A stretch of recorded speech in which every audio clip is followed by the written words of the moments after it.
Stand by. Hang on. Oh shit. Here we go. Well, boys and girls, let's swap a fuel filter on a Ford product. This is a Grand Victoria, Grand Marquis, Lincoln. A lot of trucks, basically all the same. I'm going to show you in steps how to do this because, you know, it is a gas mess. First step is, if you can see, there is a clamp, okay, that goes around this thing. Just a standard series hose clamp. We're going to pull it down, and you don't have to remove it, but if you do, just take it off. Just be careful, don't bend it really a whole lot. There we go, get back in frame. It makes things easier if you do just remove it. It just slips through this little hole right here and goes around the filter and clamps it in. But as you can see now, I can move the filter. Okay, the next step to show you is going to be how to get this clip here off. This is where you have to use a tool. I use these for air conditioning and everything. It's just a quick release tool for spring lock tool. Yeah, anyway, it's 5/16 in size. I'm going to show you. You kind of take this, rock it like that, and then, well, it's hard to do with one hand, I swear it is. You rock this part back, push it forward a little bit, and pop it off. It locks in, see them little teeth? It kind of locks back in that hole. Well, anyway, that's how you get that off. Pull that out of the way. It does not come clear off. On this back side, I'm actually going to have to grab a screwdriver and come back, but I'm going to show you how to get that clip off. And then I'll show you, I'm going to take it apart. What I'm going to do is, after I show you how to pull this clip, I'm going to take it apart off camera, and then I'm going to put it back together, and then show you how to take it off. The reason being is so I don't get gas on the camera and things to that nature. But hang on just a minute. Okay, I did not jack this car up either, so my camera work will suffer due to this. But as a rule, the average person is not going to jack their car up, or they may not own a jack. Okay, so what we're going to do, see this clip, it's actually, if you spin this thing around, let me get it up out of here. I know it's poor camera work, but you can see right there at white, that is the clip. You've got to release this clip to get the back loose. The easiest way to do that is to come right here to the back side and see, right there, and push it back out. And once you get it started on the front, you can actually pull it out. But I can't do it because I can't see through the camera, and etc, etc. But you want to push those ears out. Let me start those out, and then I'll show you getting the clip out. Okay, I'm going to give a little advertisement for O'Reilly Auto Parts while I'm in here, just because they'll become your best friend. Well, I pushed this side out. Where are we at? I'm trying to look through the viewfinder. I pushed this side out, as you can see. Well, anyway, I broke the clip, okay? You push that side out, bounce the screwdriver off the camera. There's just not enough room without it jacked up to make a quality video. But anyway, as you can see, maybe you can't see, I got the clip, and it's half out, and it's broken. Well, if you buy the MicroGuard filter from O'Reilly, it comes with new clips. Where are we at? Darn it, can't see. There you go. I pulled this one side out. It comes with new clips in the box. These the police interceptors use this odd, small, short clip, which most other filter companies and boxes do not come with this short clip, okay? Say you break this clip like this, and you're going, oh, I'm screwed, I don't have a new clip in the box.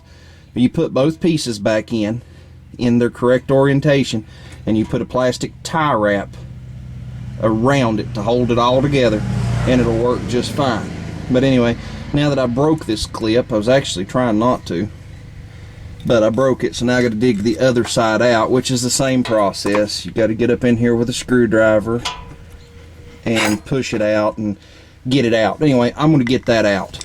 Like I said, if this car was up on a lift or something, it'd be a whole lot easier to video, but you know, the proper process is to get both sides pushed out, get this thing even, that little horseshoe, where's it at?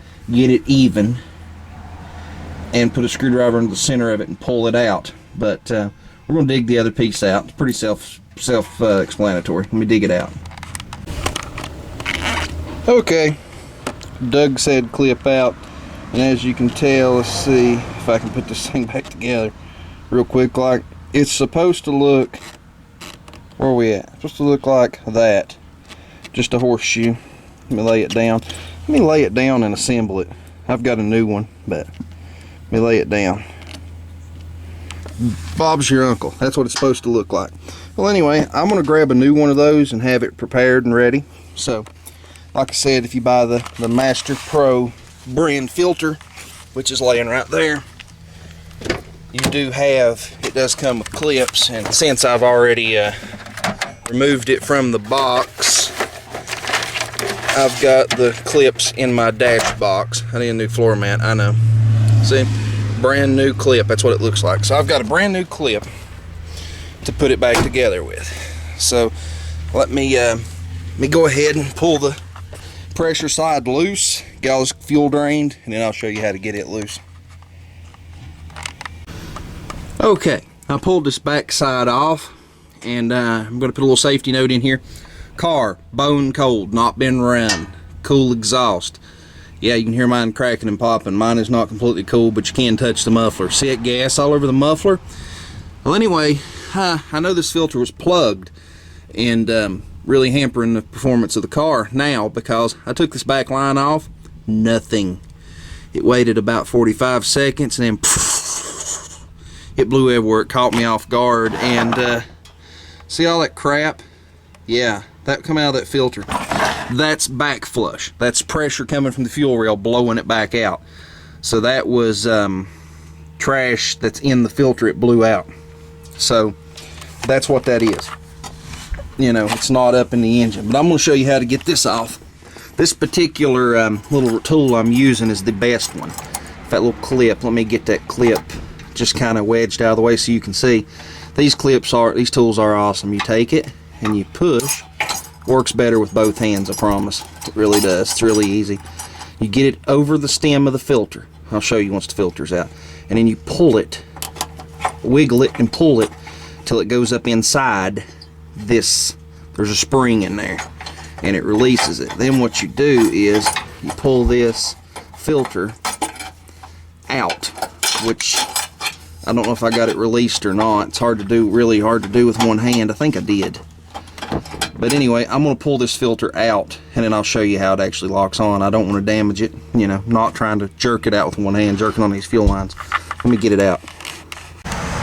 Okay, I got this filter out, and I believe it may be the original. Some more of this gas ran on my arm. Do you see the sediment that come out of it? Oh yeah, it's pretty freaking nasty.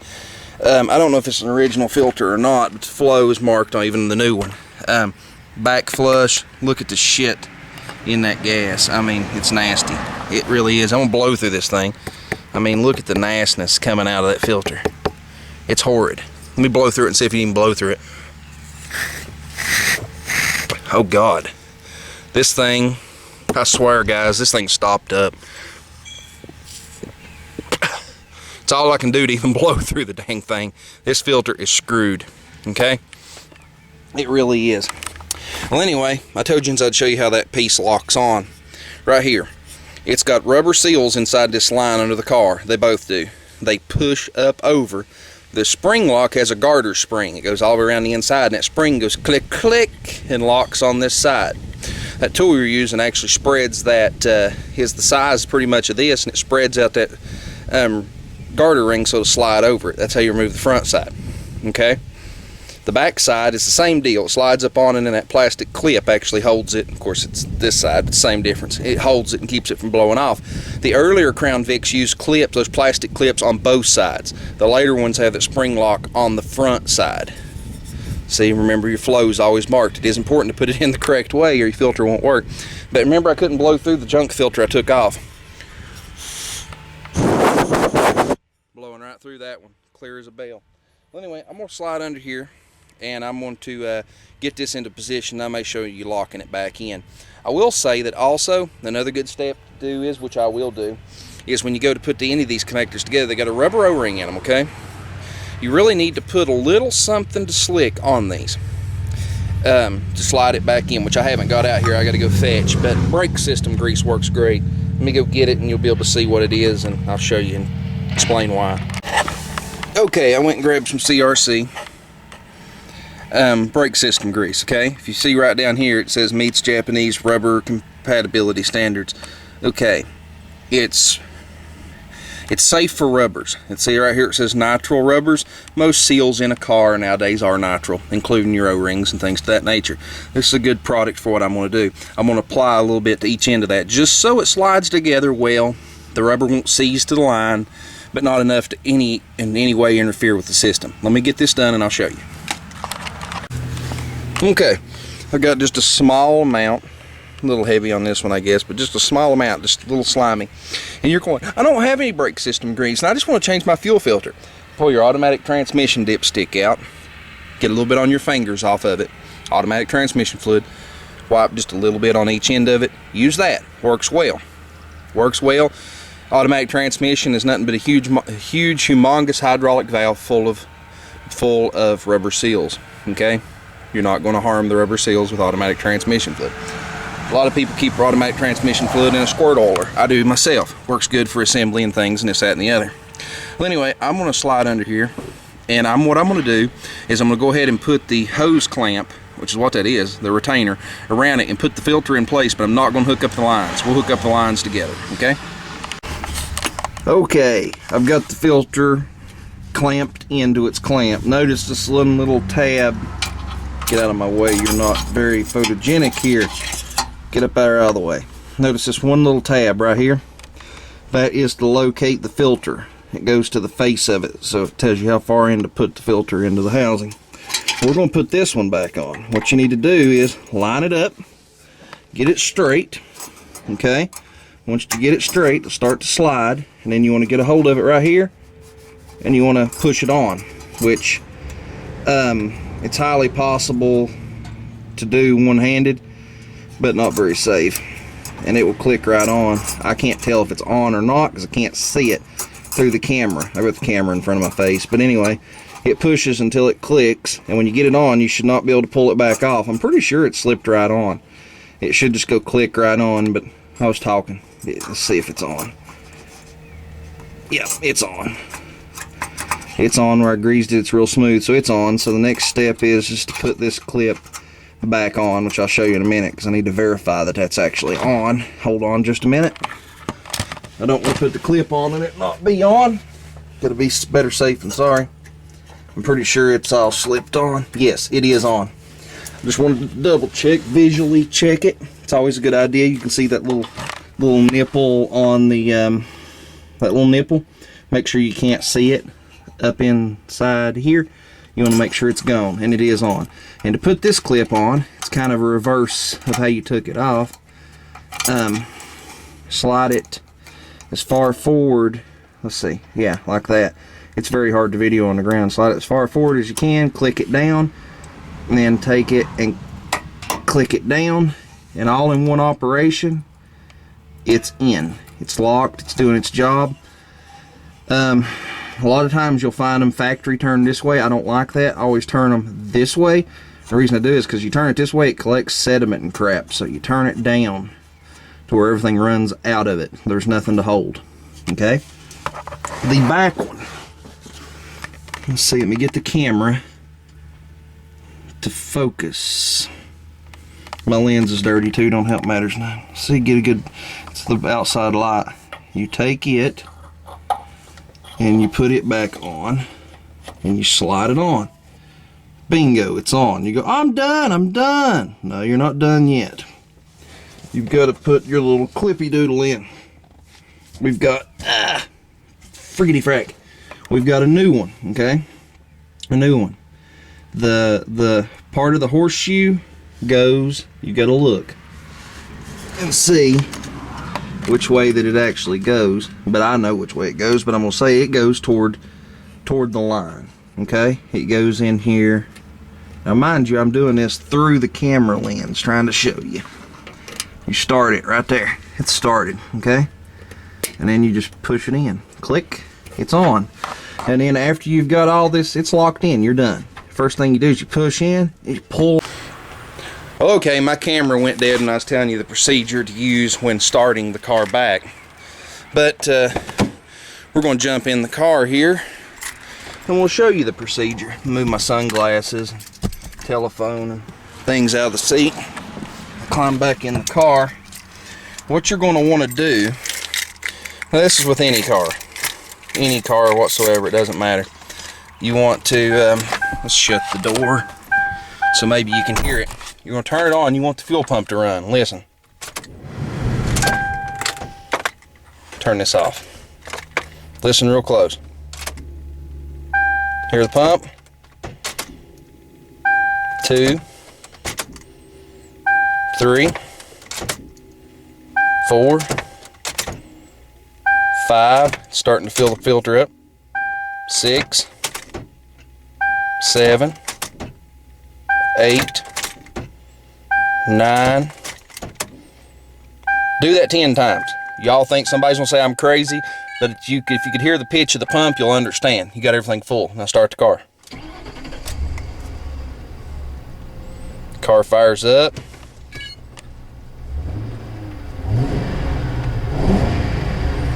Car's running. You're done. Getting a little stumbleation there,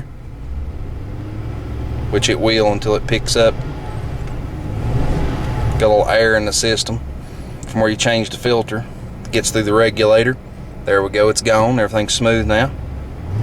See, everything's smooth again. So if you get a little stumble in your car after you've fired it back up and you get a little where it just has a little stumble, it's no big deal. It's just a little bit of air having to get through your fuel at your fuel pressure regulator. And once that goes, everything will smooth right out, smooth as glass. It's just a second. It involves in any fuel filter change. So that's how you change the fuel filter on pretty much anything. The 2 styles that I showed you on both sides of that filter will pretty much get you through changing the fuel filter on any car that doesn't have just the, the screw-in type, bolt type, or the slide-on rubber hose and clamp deal. This filter on each side has the 2 different styles that you'll see out there on everything, whether it be the snap ring style where you had to use the little tool, or the other style where you had to pull the clip. That's covers all of them. That's how they all change. So those little tools that I used, I think a lot of the auto parts stores sell them. They're at that Leslie or Lyle. I can't remember the name of the tool set. It's Leslie or Lyle, one or the other. I can't remember. Anyway, they're red and white packaging and got a big L, whatever it is. I think it's Lyle, I think's the name of the tool company. But anyway, they sell those. It's like a $15 to $25 set. Those ones that I had was, or you can buy the little flat ones that push in, or you can buy just the singles. I remember that. Crown Victorias are 5/16. Be the yellow one. You can buy the singles. They're like $5 a piece. If you don't have a use for the entire set. O'Reilly, I know for a fact, sells those because I actually picked up a filter and the single release tool and things, and actually took it to a friend that had a stopped up fuel filter here a while back. I didn't have time to come home. I sat down and told him, I said, well, I have to go home and get the tools. And he said, don't they sell them? I said, yeah, they sell them. He said, well, how expensive are they? I said, I think you can buy the single for like $5. He said, buy it. He said, buy it. He said, that's fine, just buy it. He said, I'll put it in my glove box and I have it. He's got a point. That way you don't have to come bumming tools to change his fuel filter from now on. Plus, if you got it in your glove box, I guess you're better off. It's like me, I keep extra clips in my glove box. Bad cop, no donut. Well, anyway, let's cut this thing off and be done with it. See y'all.